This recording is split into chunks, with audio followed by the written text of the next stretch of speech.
1.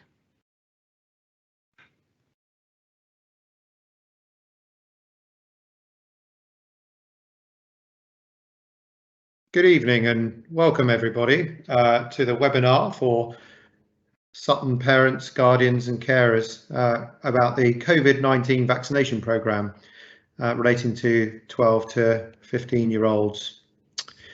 I'm Dino Pardinali, I'm GP Clinical Chair of Sutton Borough, South West London CCG, NHS Place Leader. On the next slide, you'll see I'm going to be joined today by an expert panel, which includes Dr. Michael Pambos, who's a Joint Clinical Director of Central Sutton Primary Care Network, and also the Accountable Officer for the COVID vaccination programme for Sutton. I'll also be joined by Carol Selvey, who's the Joint Vice Chair of Sutton Borough, South West London CCG. Dr. Imran Chowdhury, Strategic Director of Public Health for London Borough of Sutton. Sarah Taylor, Chief Pharmacist for Sutton Borough. Nicola Kane, Interim Director of Nursing for Hounslow and Richmond Community Healthcare NHS Trust and Chief Nurse for Kingston Hospital. And Una Dalton, Programme Director for the COVID-19 and flu vaccinations for South West London CCG. On the next slides, you'll see that the aim of today's session is very much to support our parents, carers and local communities around understanding the COVID-19 vaccination programme for children aged between 12 and 15 years old. There'll be ample opportunity to ask questions. So following this introduction, I'll soon introduce the Interim Director of Nursing, Community Nursing, to talk a bit more about the vaccine and then about the school immunisation programme and consent process. Following that, the Chief Pharmacist will talk a bit about vaccine and safety, and then just before 7 o'clock we'll close the presentations and then open up the floor to questions and answers. We're aiming to finish the event by 7:30, so that gives us a good hour on the topic. In terms of a bit of housekeeping just before we start, just on the housekeeping slide, in terms of how this meet operates, it's a live Teams event, so only the webinar chair, so myself and the panelists, will be visible on the camera. The attendees will not be able to turn on the cameras, but questions can be asked by the chat function. So please, as soon as you have a question that comes to hand, put that in the chat box and we'll answer as many of the questions as we can live this evening. Any questions we can't get to, we'll make sure that we take them away and they're followed up, and we'll get the answers back to you following the event. Okay, so I'm going to move on then to the first presentation. I'm going to introduce Nicola Kane, who's going to talk a bit more about the vaccine and then the school immunisation programme and consent process. Thank you, Nicola. Thank you. Next slide, please.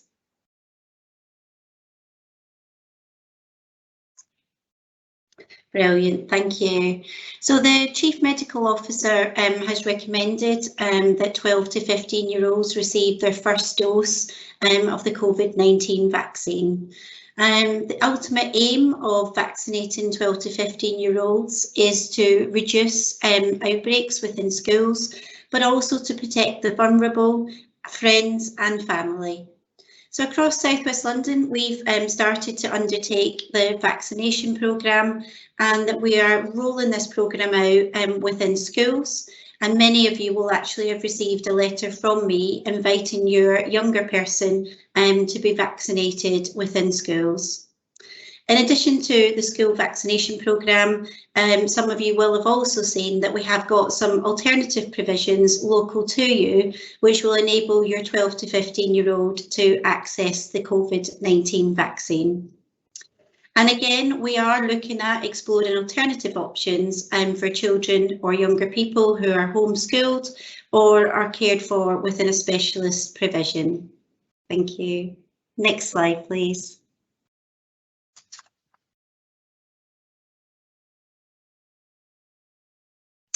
So we're running this programme in over 200 schools across South West London, and what we're asking for is parental consent.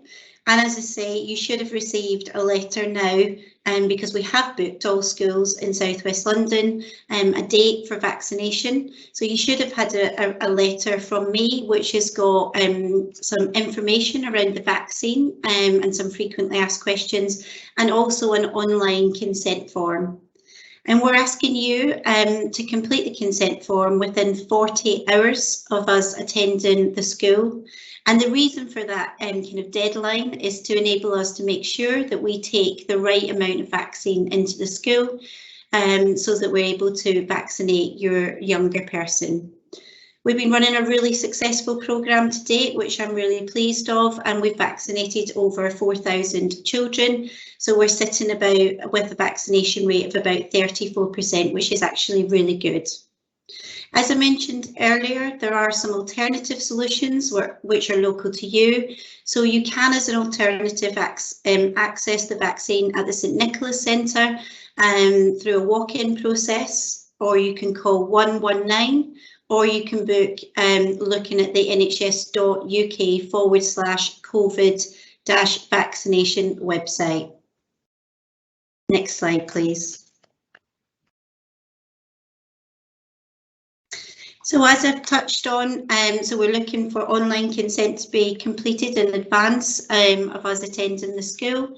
But we really hope that this is actually a joint consent process between you and your younger person, so that your decision making is together, and that you're encouraging some rich discussion between yourself and your younger person to enable them to feel, fully informed about the vaccination. There are some occasions, and we have had this, where we've attended a school and we haven't actually received the online consent form, and your younger person may express a desire to have the vaccine. And I just want to assure you, as the kind of lead nurse for the vaccination programme, that we will do everything we can to ensure your younger person gets vaccinated. So what we will do is we'll seek verbal consent, so we'll try to contact you to see if you can get that consent, which will enable us to vaccinate your younger person. Thank you. And the next slide, please. So I'll just hand over to my colleague, Sarah Taylor, who will be able to give you some more information around the vaccine and the safety. Thank you. Thank you. Next slide, please.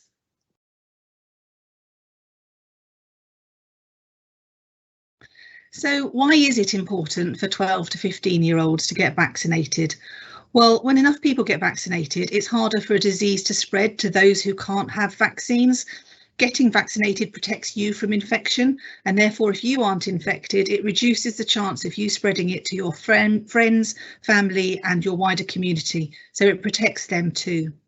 It's also much safer for your immune system to learn to fight illnesses through vaccination than by catching the illness itself, potentially being very unwell as a result, and maybe even needing treatment and hospitalisation. Research has shown that the vaccines help reduce your risk of getting seriously ill or dying from COVID-19. They reduce your risk of catching or spreading COVID-19 and protect you against COVID-19 variants. Young people are at risk of these also, and so they're also at risk of developing long COVID. So it's just as important for them to have the protection from a vaccine. There is still a chance you might get or spread COVID-19 even if you have a vaccine. So it's still important that everybody follows the advice about how to avoid catching and spreading COVID-19. So the advice about regular hand washing, wearing face masks if you're able to, keeping your distance and self-isolating if you actually are infected are still really important. Next slide, please. So is it safe for children to have the COVID-19 vaccine, and what are the side effects? Well, now, nearly a year on, millions of people across the world have had the COVID vaccination. And as the vaccine has been used more and more, we've gained vital information about its safety. We now have a wealth of information, far more than when it was given first last year. What we do know for sure is that all of the vaccines that are used today in the UK have gone through very strict and rigorous tests to check that they're safe and that they're effective. And that's been done by our independent regulator, the MHRA here in the UK, but also similar tests and scrutiny looked at by other regulatory authorities across the world. The research and the data shows that the most common adverse effects following vaccination in children aged 12 to 17 are injection site pain, fever, sometimes headache, very similar to those that are seen in adults and similar to those that they would have had for other vaccinations when they were younger. All of these reactions are generally very mild and self-limiting and don't last very long, typically 1 or 2 days. There have been some very, very rare reports of a condition called myocarditis. Now that's an inflammation of the heart muscle or of pericarditis, which is an inflammation of the membrane around the heart. As I say, this has been very, very rare, and where it has been reported, it's been reversible, and it certainly hasn't left the young person with any long-lasting effects. Next slide, please.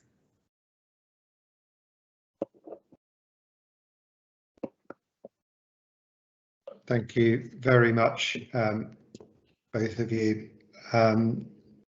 Now, we're running slightly ahead of schedule, which is excellent news. We've had 2 extremely informative presentations there on the safety of the vaccine, as well as about the process for vaccination. Now we're very keen to take questions from the floor, and as I said before, these can be posted into the chat function, and we'll be grouping those together as they come in. For this section, I'm going to be assisted by Michelle Rahman, who's the Deputy Locality Director for Sutton Borough, South West London CCG, and we'll be looking to collate questions and then into themes, and then ask our expert panel to come back with answers. Just looking so far at the questions that have come in. Michelle, do you have many questions in the chat? I saw a question there that I can't see any longer, so I'm going to root that out. But whilst we're looking for that, what I'll do is ask a question that has been frequently asked elsewhere. How did the COVID-19 vaccine get approved after such a short period of testing? Okay, so this is about the process of approval for the COVID-19 vaccination after the period of testing. So this is a safety question. Sarah, would you like to maybe come in and offer an answer? Yeah, absolutely. I think what's important to understand in the development of the COVID vaccine, that this has been developed following huge worldwide collaboration. Normally, a drug company will sit in isolation and develop a medicine by themselves. They will do the research, they will undertake the clinical trials, and then maybe progress on to further studies, and then they'll make the submission to the regulatory authority for approval to launch it to market. On this occasion, what's happened is, because of the drive to develop the vaccine, that's all happened in collaboration. The researchers have all shared their information with all of the pharmaceutical companies to really enable this to move at pace. And interestingly, the clinical trials have happened in parallel rather than in sequence. So as a result, we've really been able to compress the timeline and have it develop really very, very quickly. The testing, the studies have all been exactly the same standard, undergone exactly the same scrutiny. It's just been that it's been able to happen much more quickly because of the collaborative approach. Thank you, Sarah. That's very comprehensive. I can see a few more questions starting to come through. Michelle, are any themes there that we can pick up? Yes, there's a question here. Will a second dose be scheduled at the time of the first dose to all children? Okay, so that's about the scheduling of the vaccine, and maybe I will come to Nicola on that question. Thank you. So at the moment, the ask is for us to give one dose to the 12 to 15-year-old age group to try and vaccinate as many within this age group as possible. However, we are offering 2 doses to children who are clinically vulnerable or do live with somebody who's clinically vulnerable. But if the child or the younger person sits outside that group, then is currently 1 dose at the moment. Okay, thank you. That's really helpful. How safe is it for autistic kids to be vaccinated? I heard that these children have higher chances of aneurysms, etc., due to brain wiring. Okay, so there's a clinical question there.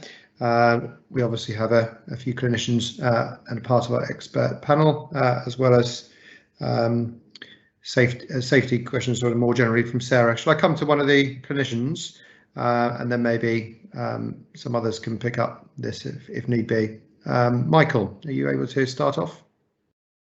Yeah, thanks, Dina.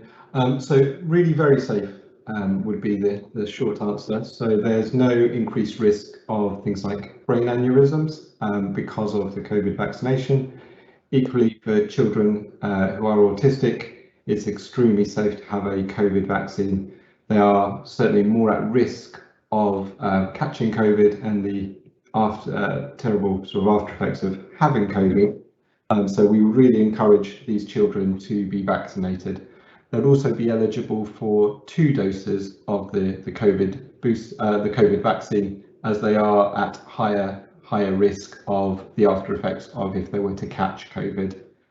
There is no sort of increased risk of aneurysms, and that's not been seen across the world. So I think the reassuring thing is it's extremely safe for the children to have the vaccine. Thank you, Michael. And obviously, we've seen millions of doses of vaccine rolled out globally, haven't we? Now, so we've got quite a good bank of evidence. Michelle, I'll come back to you. So there was another safety question, but I believe that that's been covered by Michael's response, but also Sarah's response in terms of the myocarditis. So I'll move on to another question, which is why is it a single dose for this age group? Okay, so in terms of the programme, Nicola, shall I come to you on this and then others if need be? So at the moment, the principle is to try and get as many of this age group vaccinated as physically possible.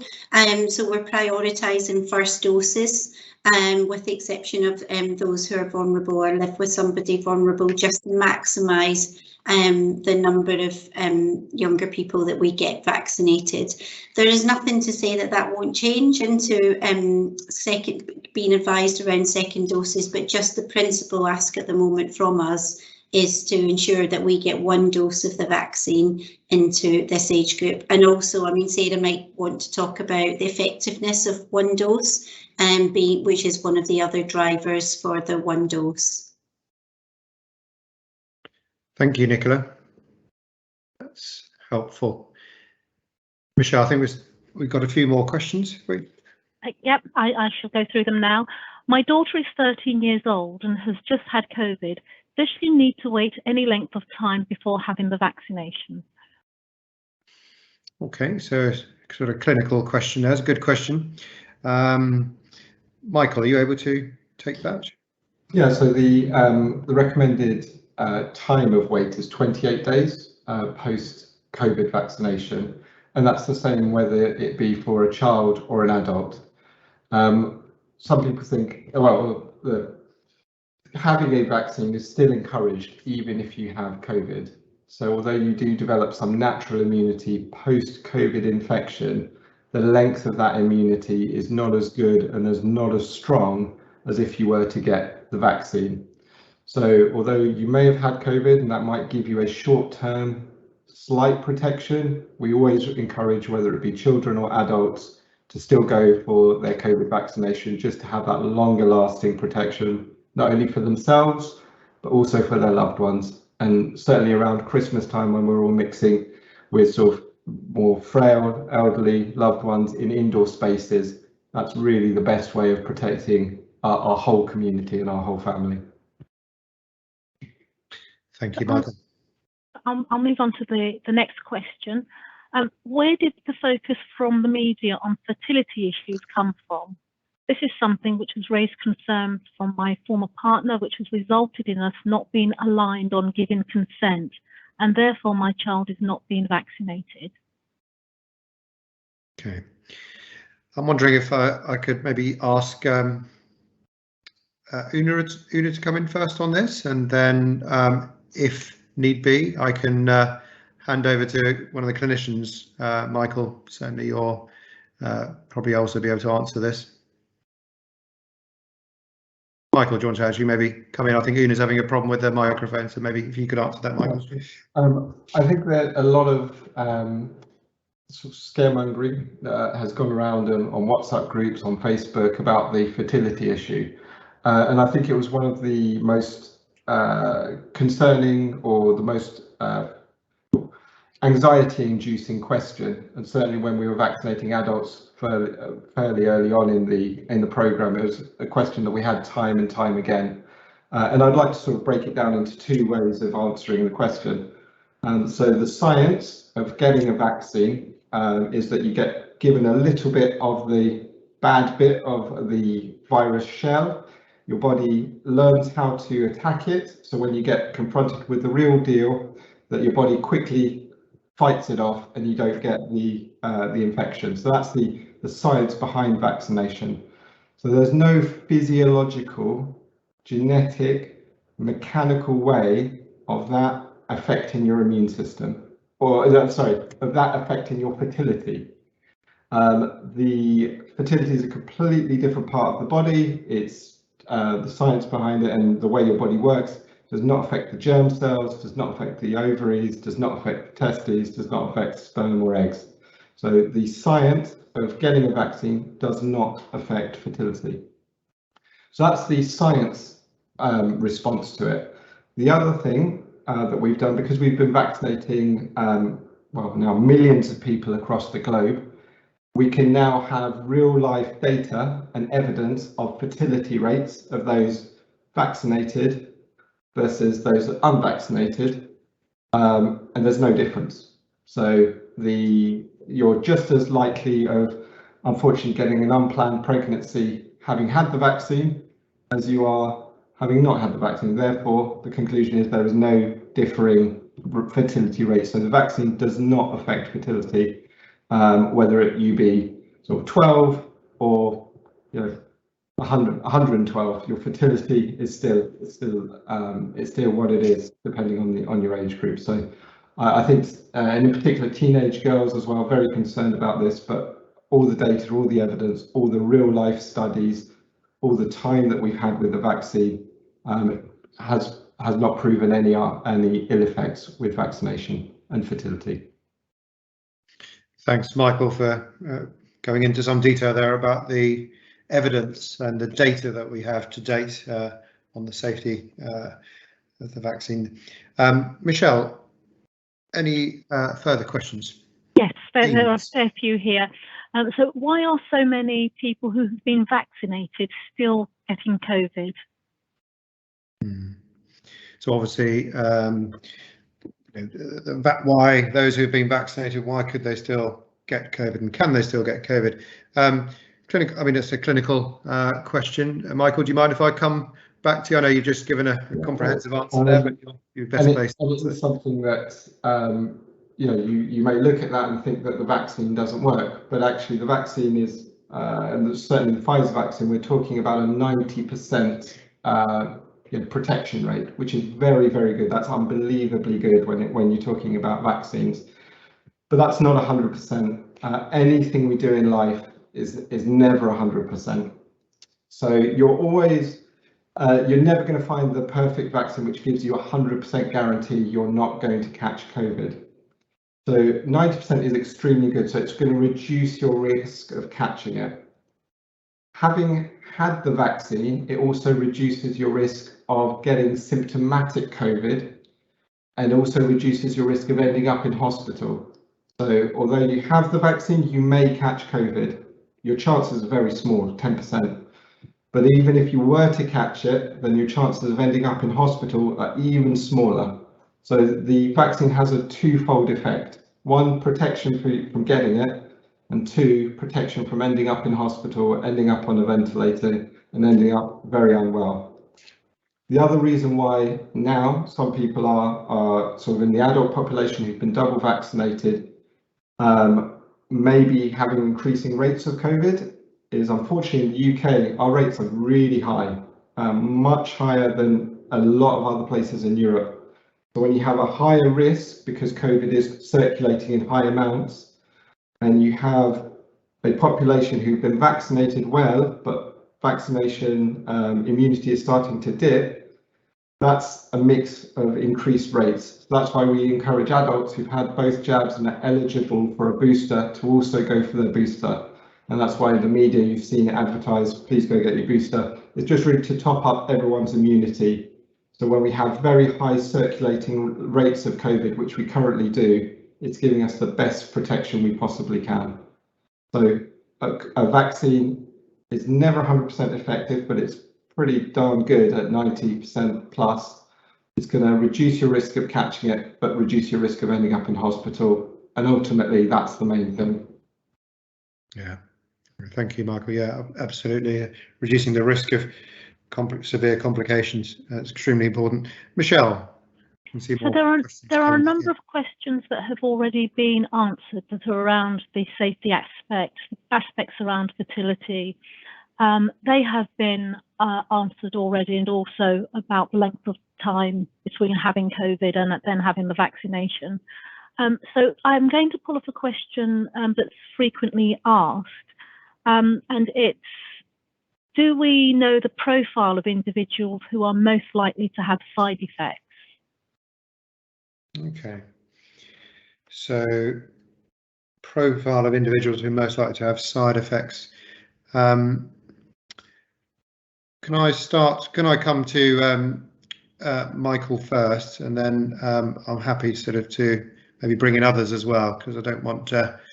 I want to make sure that we use our entire expertise across all of our panel. But Michael, I'll start with you, then maybe come to others. So clinically, no, there doesn't appear to be any difference based on ethnicity, age, gender, weight, as to side effects from a vaccine. Most people will get what's called a vaccine immune response, which is very normal and very natural after a vaccination. You'll have a bit of a sore arm because we're physically putting a needle in the arm. You may have a low-grade temperature for a day or so. As your body starts getting used to this thing we've injected, your immune system starts generating the antibodies, which are the shield that protect you. You may feel a little bit sort of shivery for a day or so, but nothing that paracetamol or some ibuprofen won't treat. So that vaccine response is natural. It's actually a sign that your body is starting to make antibodies, and antibodies are the shield. Whether I can look at someone on the street and say, they're going to have more of a vaccine response, or they're going to feel a little bit more under the weather for a day or so, it's impossible to tell. And actually, there's no differing evidence between one person to the next. So that's from a clinical side. And from a pharmacist side, I think Sarah might, from your point of view. Yeah, no, absolutely. As you said, Michael, the side effects that the adults and younger people experience tend to be about the same, and it's the side effects that you would expect to any vaccination. And again, as Michael said, they tend to be mild, fairly short-lived, and can be managed with something very simple like paracetamol that most people have at home anyway.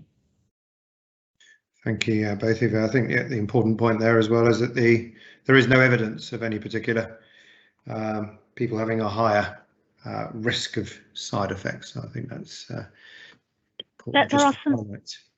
Sorry to interrupt. There are some new questions in the chat. Okay. So if it's determined our kids need another second vaccine, do they need to have the Pfizer one for the second dose? Okay, so in the case of a second vaccination, does it need to be Pfizer?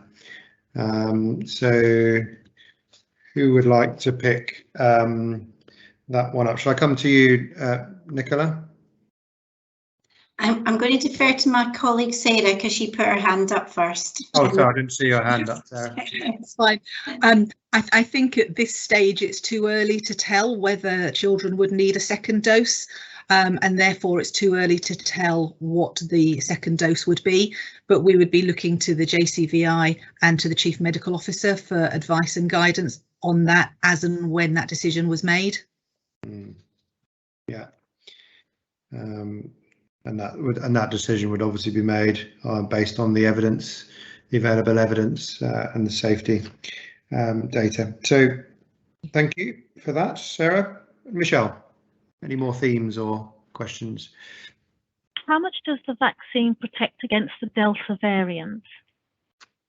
Okay, so obviously we know there are different variants of coronavirus. Specific question about Delta variant. Who would like to take that? Michael, do you want to start maybe? Yeah, really quite well actually. So it's still you're looking at the high 80s, 90% protection. The thing with Delta is that it spreads like wildfire. It's really transmissible and will rip through communities and countries far greater than previous variants. And that, if we go back to all those meetings with Chris Whitty, where we would all tune in and we'd all be fixated about the R number, it has a much higher R number than previous variants, which is why it spreads so quickly. But the protection that the Pfizer vaccine gives against the Delta is really high, actually, sort of high 80s, 90s. So really good protection against Delta, as it will do against the previous variants and emerging variants as well. Sort of the Delta Plus, which is now on the scene as well. All right, that's brilliant. That's really reassuring. Michelle, back to you. Are there any precautions that need to be taken in respect of children with allergies? Okay, so question about allergies. Shall I come to you, Sarah, as Chief Pharmacist on this? Yeah, that's fine. Thank you. So there really aren't very many allergies that that anybody has that would mean that they couldn't have the Pfizer vaccine.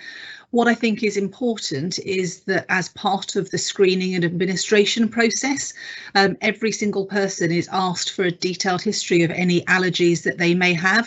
And that's allergies to food, to medicines, to environmental things like pollen, but also to any of the things that might be ingredients in the vaccine. At the vaccine sites, they have complete access to all of the ingredients in the vaccine, so they are able to check and see whether any of those items might be included. And if there's any doubt at all, the child won't be vaccinated.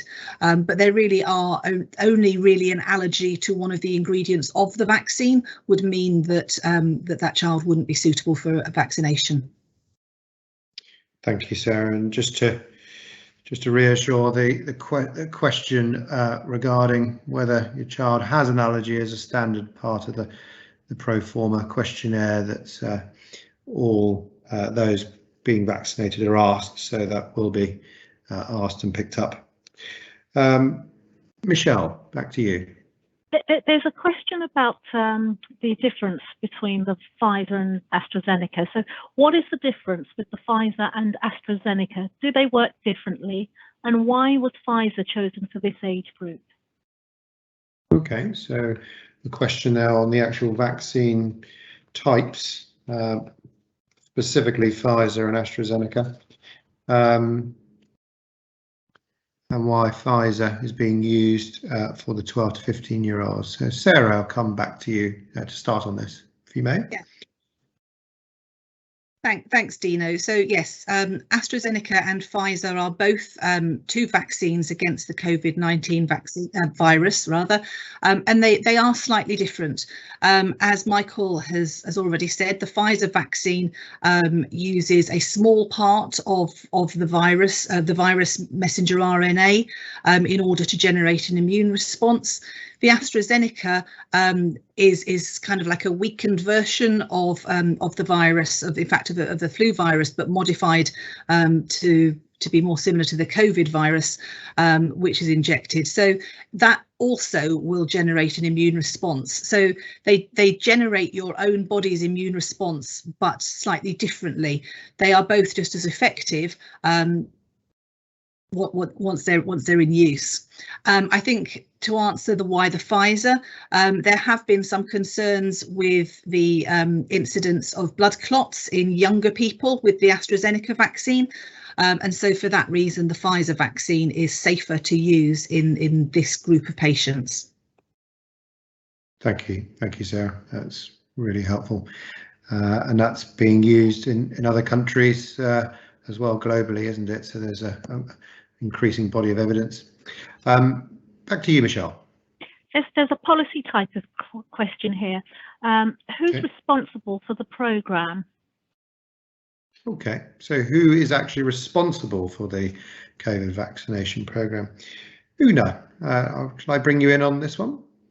Yeah, sure. I mean, the NHS is responsible for delivering this programme. We do so through HRCH, a commission to deliver it on our behalf, but it is an NHS-led programme.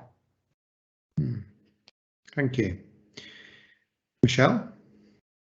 I'm going back to a question about the drive for the vaccination. So why is there a drive to vaccinate children? Okay, so why is there a drive to vaccinate children? I think obviously I think Michael did answer that before, but I think Michael, do you want to maybe just give a bit more so that we can hear that answer again? I think we know that children are less likely to develop severe COVID.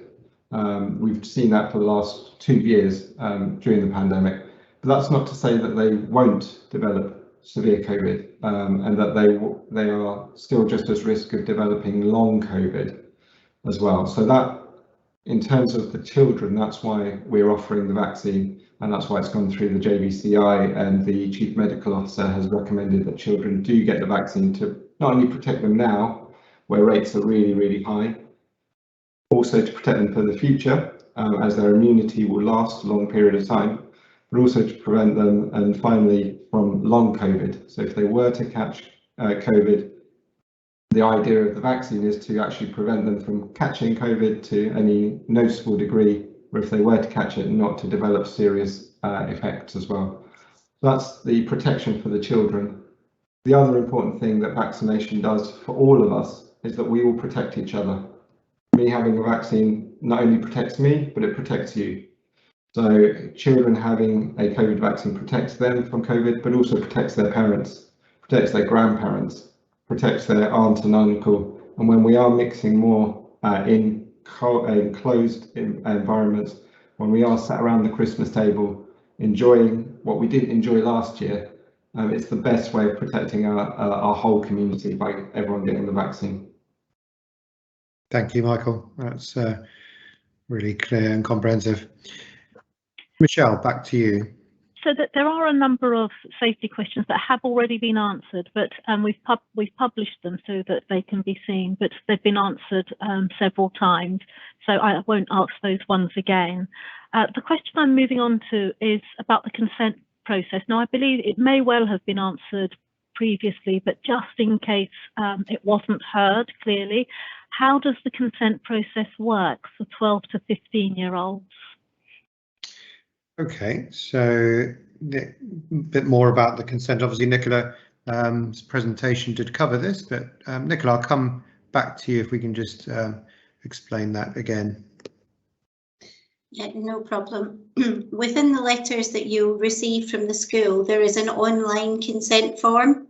And then we're asking parents to complete the online consent form, which, as Sarah mentioned, has got a list of questions around allergies. And there is also a frequently asked questions, but we're asking parents to consent using that method.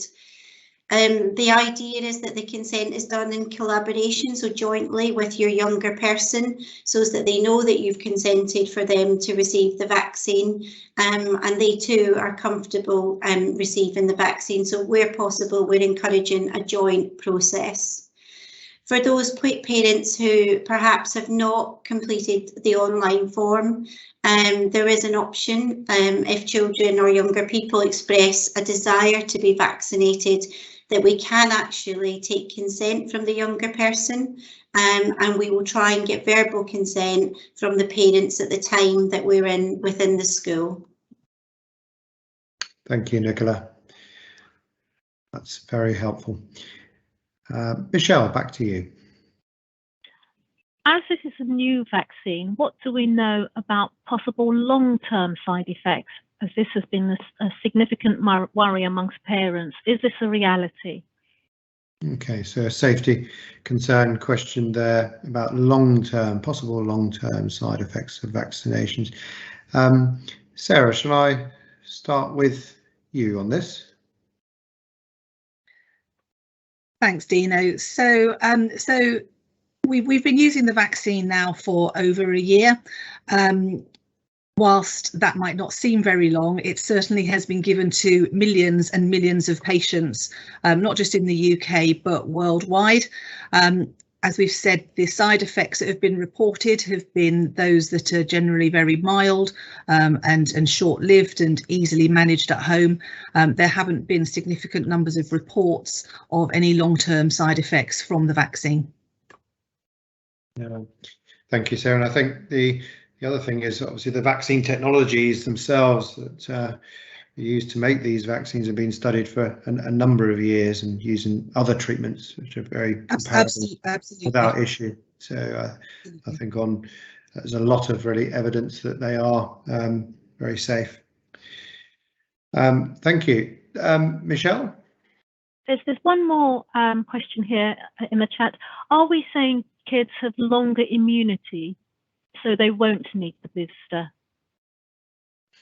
Okay, so this question is again relating to the single vaccine versus double vaccination, and the question is around whether that is because children have a longer length of immunity because of one vaccine, and therefore will they actually not require a second vaccine. So Nicola, shall I come to you on this, and then if either Sarah or Michael want to contribute as well, I'm happy to. Well, I was going to be a bit naughty and defer actually to Michael on this one, if that's okay. Or to Sarah, yeah. Or Sarah.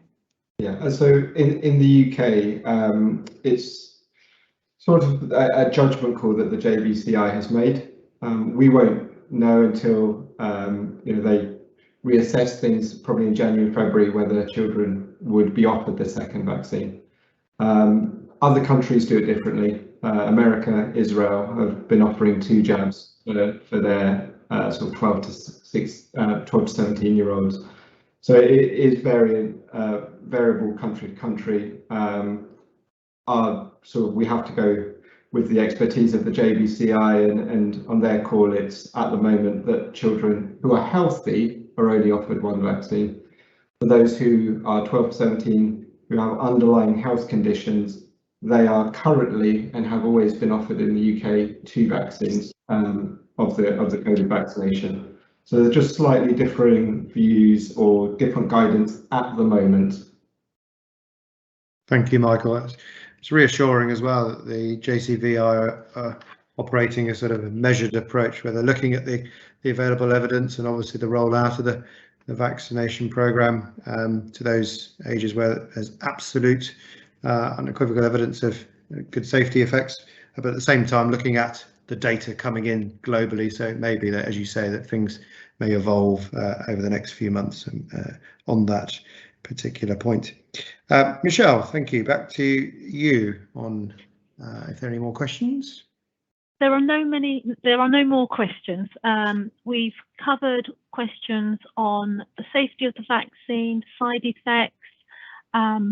We've covered pretty much all of the questions that are here. Yeah. Okay, that's really good. I mean, we have got a little bit more time. As I say, we are scheduled to go up to 7:30, and I think there's been a really healthy group of questions already come through, and I think the panel have done an excellent job in fielding those. So we'll sort of leave the chat function open. If there are any more questions, please do ask. We are really keen to get as many 12 to 15-year-olds vaccinated as possible. It is, it's one of the best ways of us getting through this time that we're living in. And so any questions that might help to increase vaccination rates of 12 to 15-year-olds will be gladly taken, answered and responded to. And the other thing I think that we will do, we do have a number of questions on webinars and that have happened across South West London, similar to this, and we've had other questions that have come in through there. And so what we'll do is we'll develop a sort of frequently answered question sheet and handout, and what we'll do, we'll post that on our dedicated Sutton COVID page, which will give the information and the details to all of those on the chat following this meeting. So Michelle, has there been, in that time I've been talking, has there been any further questions come in? Yes, there is a question here. Can my child get the antibodies test instead? That's about the antibody testing. Yeah. Okay, so there's a question about the antibody testing and whether having that test could be a substitute for the vaccination. So Michael, I'm going to come to you on this. Yeah, so the short answer is no. So an antibody test just lets you know if you've had COVID at some point in the past, and actually studies have shown that those antibody tests very quickly become negative, even if you know you've had COVID. They're not a measure of your actual immunity. There isn't sort of a quantitative sort of value where it says, you're above this level, therefore your immunity is this. It's just a straight yes or no. Have you had COVID? Has your body developed some antibodies to it? The best way of protecting yourself in the long term and also in the short term is with a vaccine. It gives a much more effective antibody response, one that gives you a longer lasting, higher level of protection. Yeah, that's really important message. Thank you for highlighting that. It was a good question. And very important to have that longer lasting effect to make sure you have the vaccine. Michelle, any other questions coming on the chat function? Yes, so I know we've answered a question, or a few questions actually, on side effects, but I'm going to ask this one. What are the worrying side effects that may occur that we should look out for after vaccination? Okay, so a question again about side effects, but particularly worrying side effects that one might think about after a vaccination. Sarah, I'll come to you on this one. Okay, thank you. So I think, as we've said, most of the side effects are very mild, very short, limited, and in terms of time, and are easily treatable.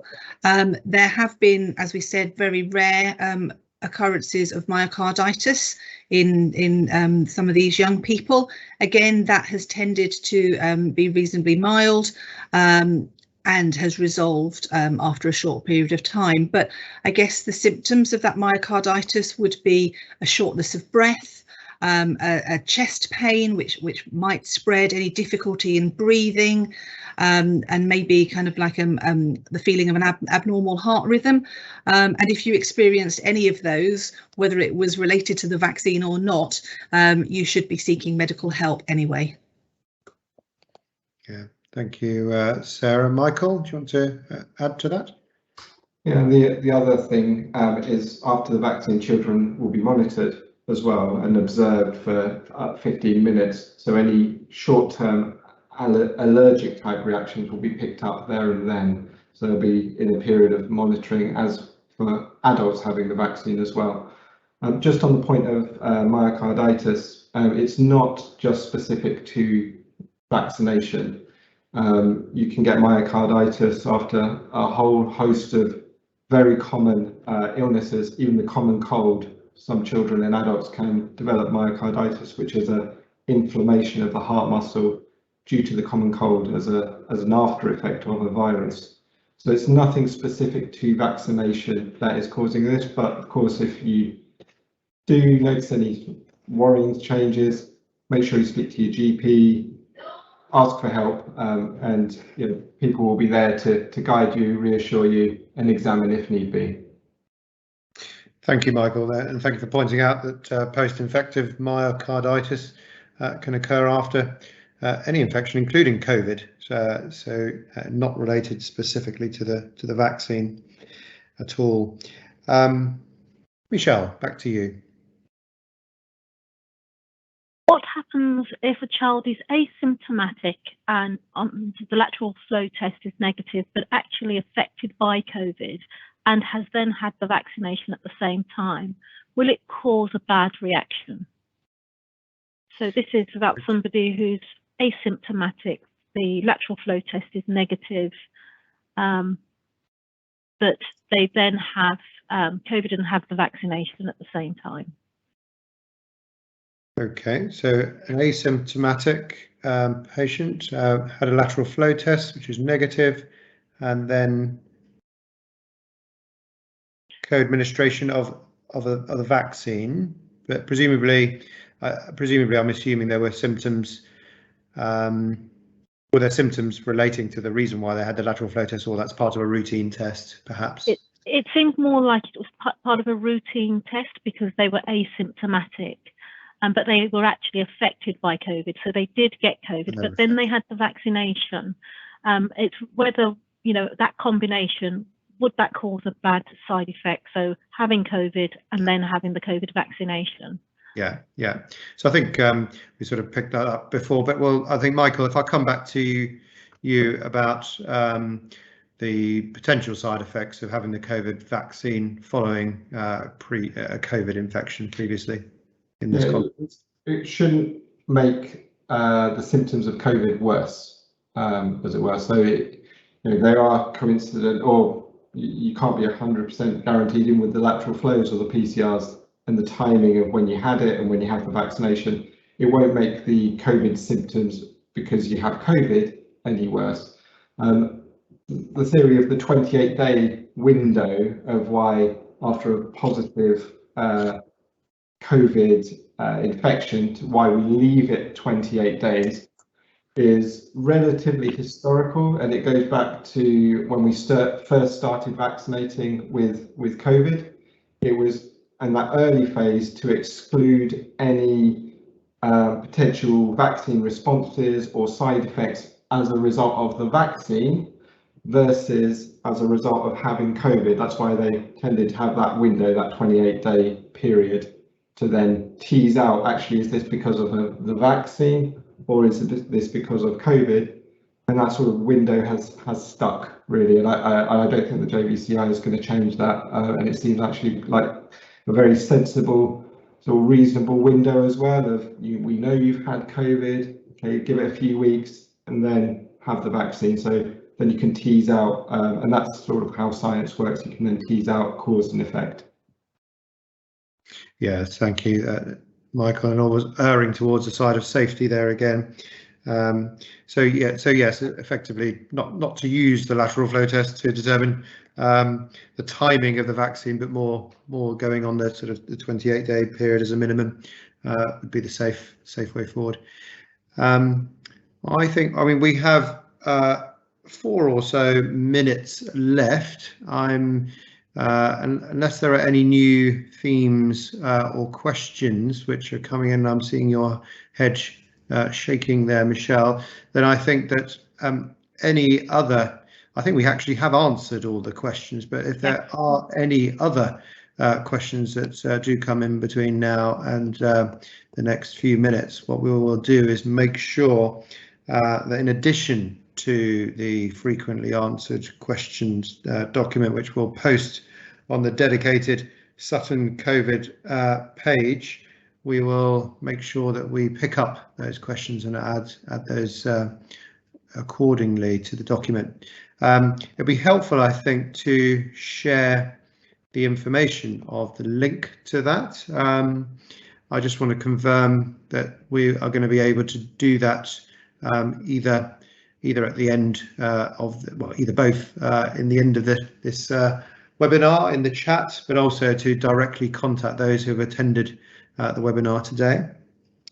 I think I want to thank really everyone who has attended today, particularly first of all the expert panel who have so ably taken all the questions. I think have given extremely comprehensive answers. I hope they've been extremely helpful to each and every one of you, and you're able to feel more confident about children aged 12 to 15 having the vaccine, and also able to promote it to others who have an interest in vaccinating to 12 to 15-year-olds.